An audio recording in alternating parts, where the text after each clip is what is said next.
Hello, family. God bless everyone. I pray everyone is doing well. We left off in the book of Jasher, chapter 34, and we will pick up there in chapter 34. The number of all the males that were circumcised were 645 men and 246 children. But Shedechem, son of Pered, the father of Hamor, and his 6 brothers would not listen to Shechem and his father Hamor. They would not be circumcised, for the proposal of the sons of Jacob was loathsome in their sight, and their anger was greatly aroused at this, that the people of the city had not listened to them. In the evening of the second day, they found 8 small children who had not been circumcised, for their mothers had concealed them from Shechem and his father Hamor, and from the men of the city. And Shechem and his father Hamor sent to have them brought before them to be circumcised. When Shedechem and his 6 brothers sprang at them with their swords and sought to kill them,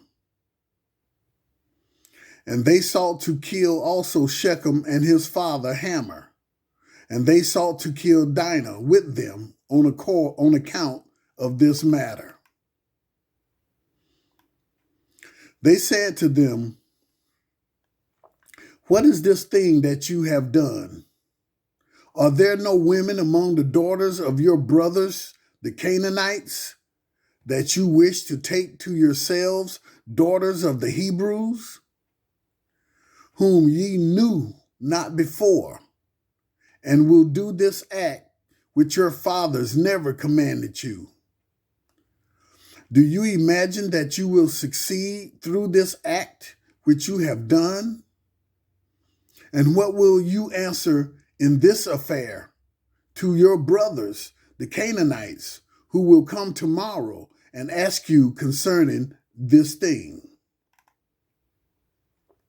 If your act shall not appear just and good in their sight, what will you do for your lives, and me for our lives, in your not having listened to our voices? And if the inhabitants of the land and all your brothers, the children of Ham, shall hear of your act, saying, on account of a Hebrew woman did Shechem and Hamor his father, and all the inhabitants of their city, do that with which they had been unacquainted, and which their ancestors never commanded them. Where then will you fly? Or where conceal your shame all your days before your brothers, the inhabitants of the land of Canaan? Now therefore we cannot bear up against this thing which you have done, neither can we be burdened with this yoke on us which our ancestors did not command us. Behold, tomorrow we will go and assemble all our brothers, the Canaanitish brothers who dwell in the land, and we will all come and strike you and all those who trust in you, that there shall not be a remnant left from you to them."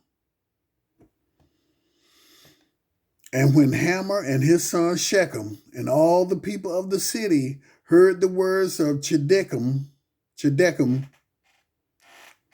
and his brothers, they were terribly afraid of their lives at their words, and they repented of what they had done.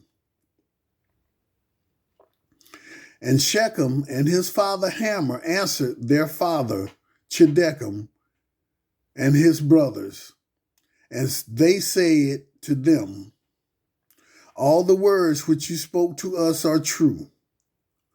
Now do not say, nor imagine in your hearts that on account of the love of the Hebrews we did this thing that our ancestors did not command us. But because we saw that it was not their intention and desire to accede to our wishes concerning their daughter as to our taking her, except on this condition, so we listened to their voices and did this act which you saw in order to obtain our desire for them. And when we shall have obtained our request from them, we will then return to them and do to them that which you say to us.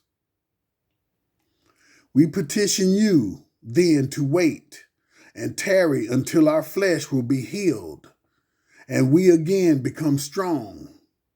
And we will then go together against them and do to them that which is in your hearts and in ours.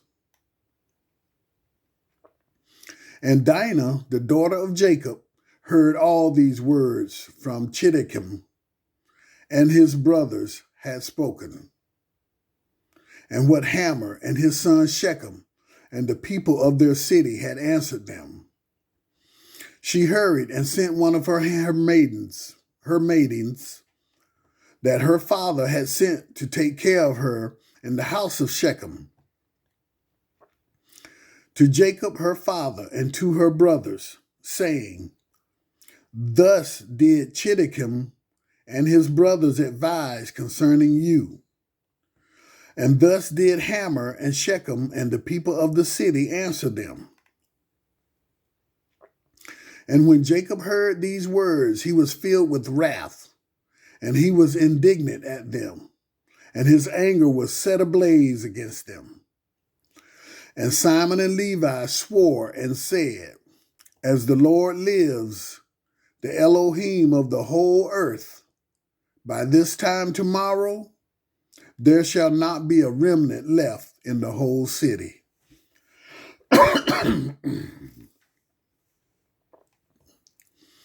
20 young men had concealed themselves who were not circumcised. And these young men fought against Simon and Levi. And Simon and Levi killed 18 of them. And 2 fled from them and escaped to some lime pits that were in the city. And Simon and Levi sought for them, but could not find them.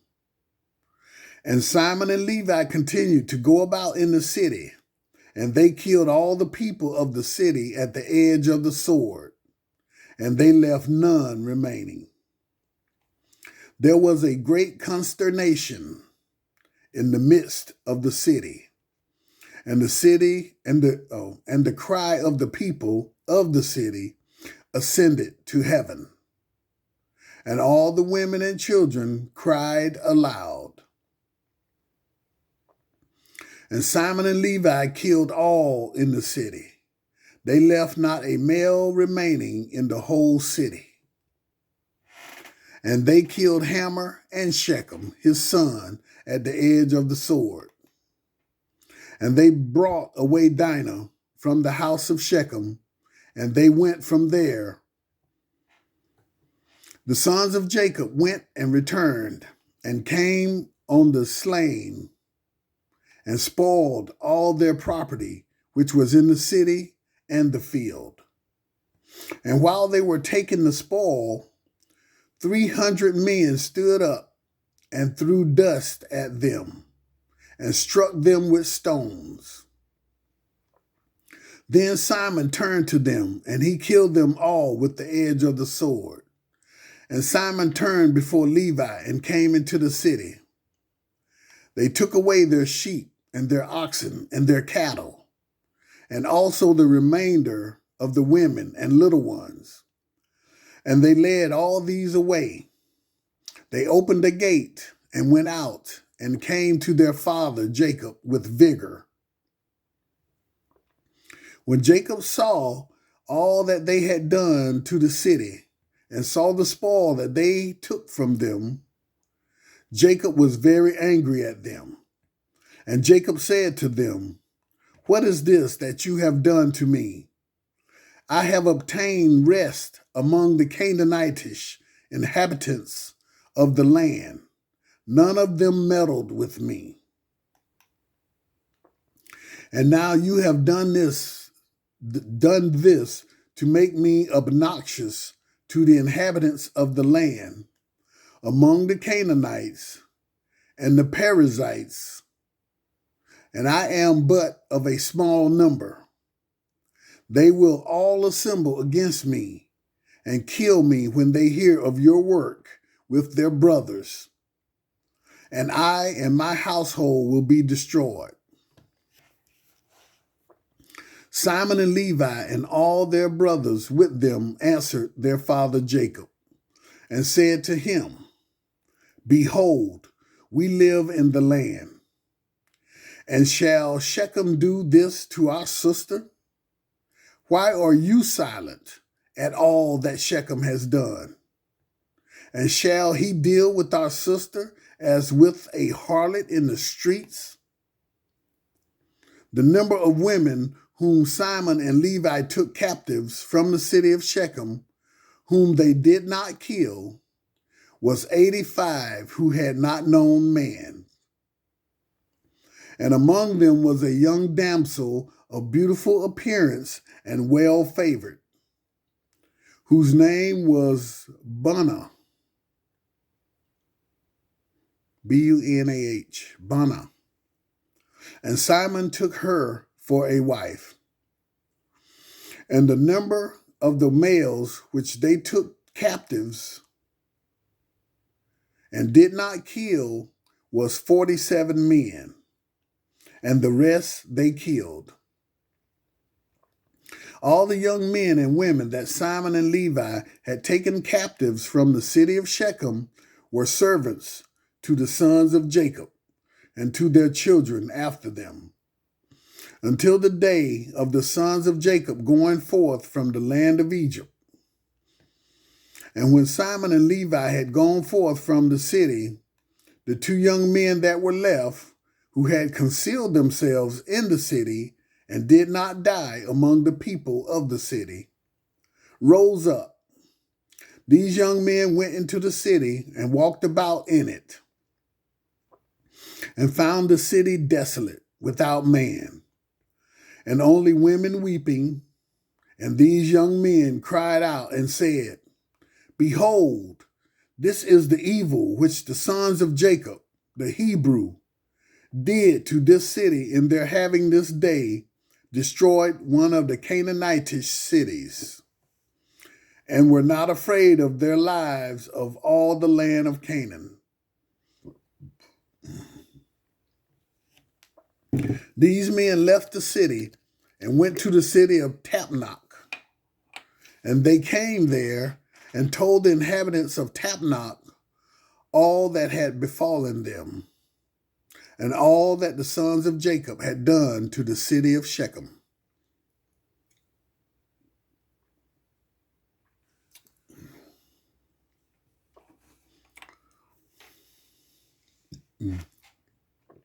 The information reached Jashub,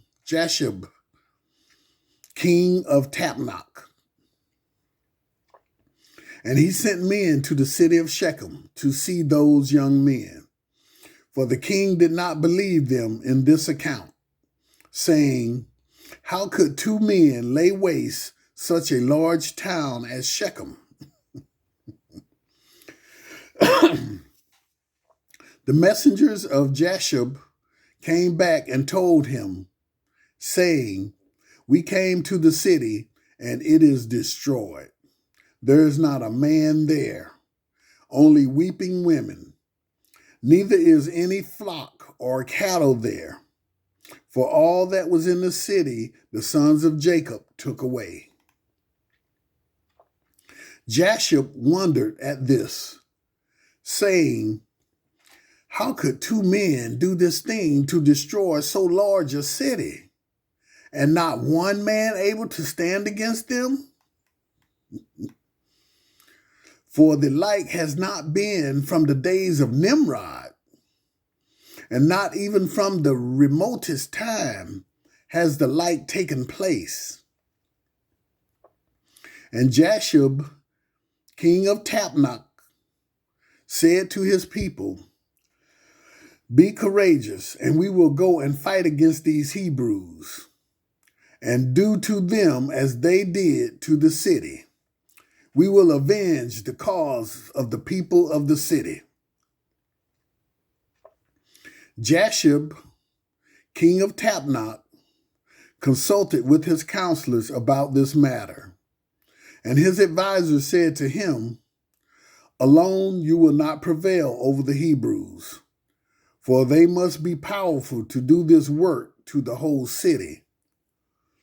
If two of them laid waste the whole city, and no one stood against them, certainly if you will go against them, they will all rise against us and destroy us likewise.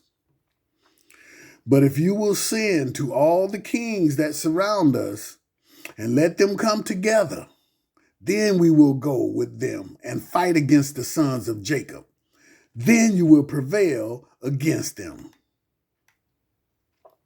Jashub heard the words of his counselors, and their words pleased him and his people, and he did so. Jashub, king of Tapnach, sent to all the kings of the Amorites that surrounded Shechem and Tapnach, saying, go up with me and assist me, and we will strike Jacob the Hebrew and all his sons, and destroy them from the earth. For thus did he do to the city of Shechem, and do you not know of it? And all the kings of the Amorites heard the evil that the sons of Jacob had done to the city of Shechem, and they were greatly astonished at them. The 7 kings of the Amorites assembled with all their armies, about 10,000 men with drawn swords, and they came to fight against the sons of Jacob.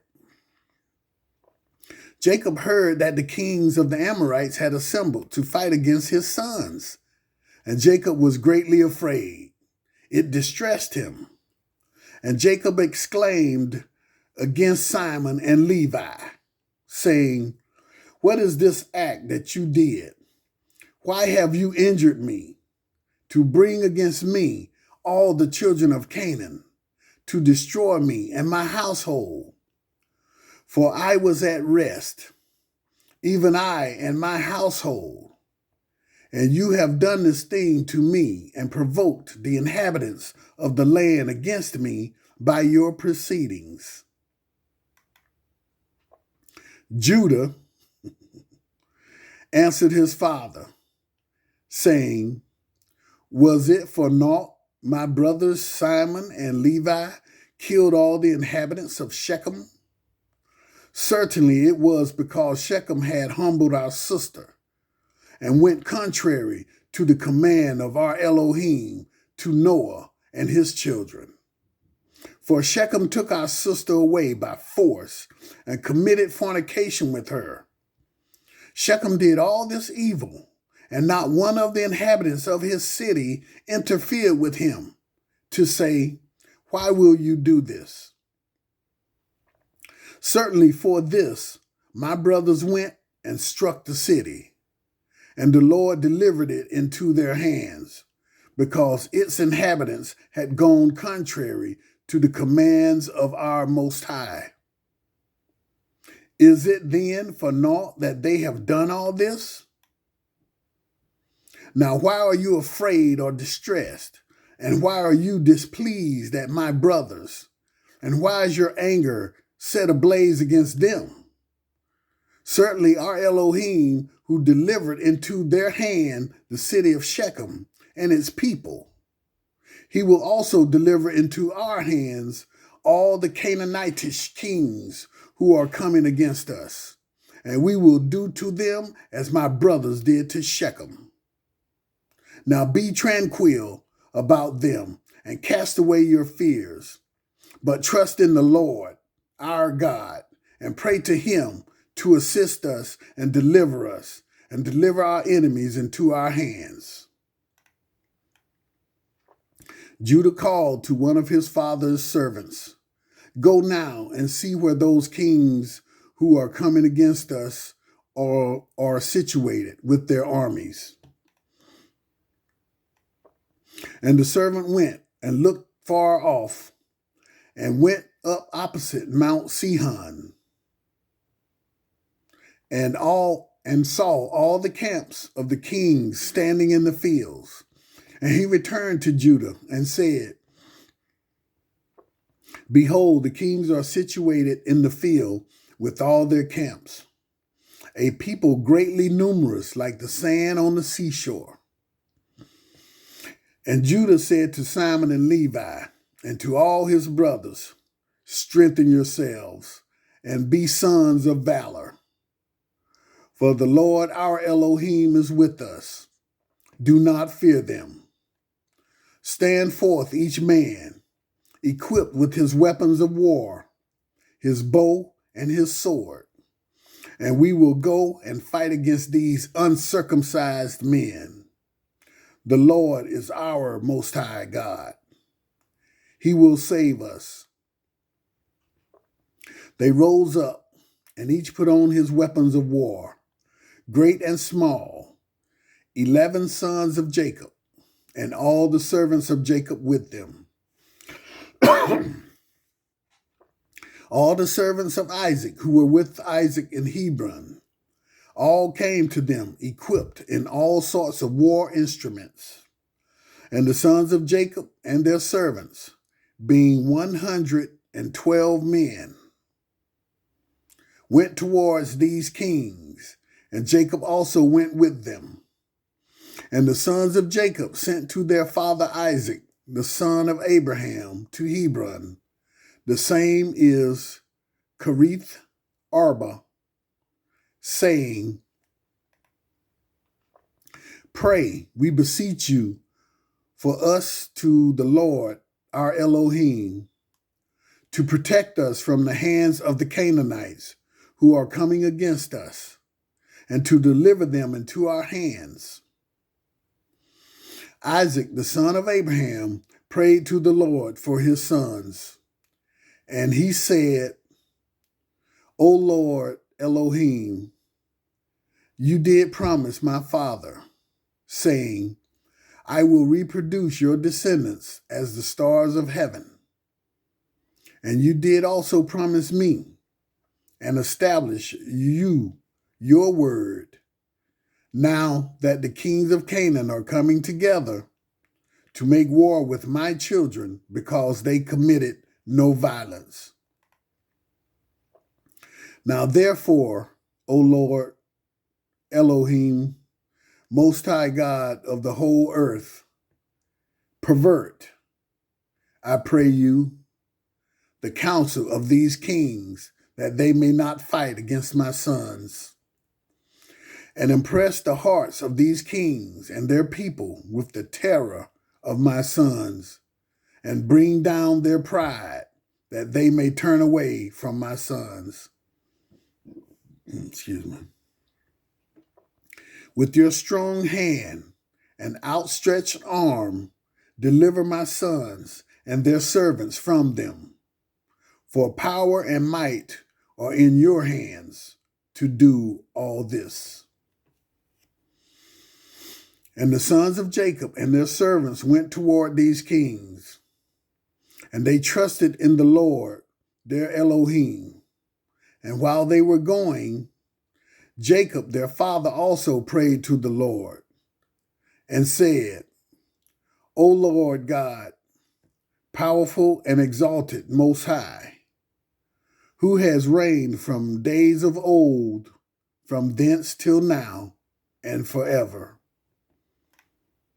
You are he who stirs up wars and causes them to cease.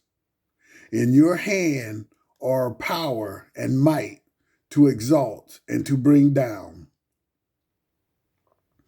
Oh, may my prayer be acceptable before you, that you may turn to me with your mercies, to impress the hearts of these kings and their people with the terror of my sons, and terrify them and their camps, and with your great kindness deliver all those that trust in you. For it is you who can bring people under us and reduce nations under our power. Thank you again for listening, family. Hope you enjoyed.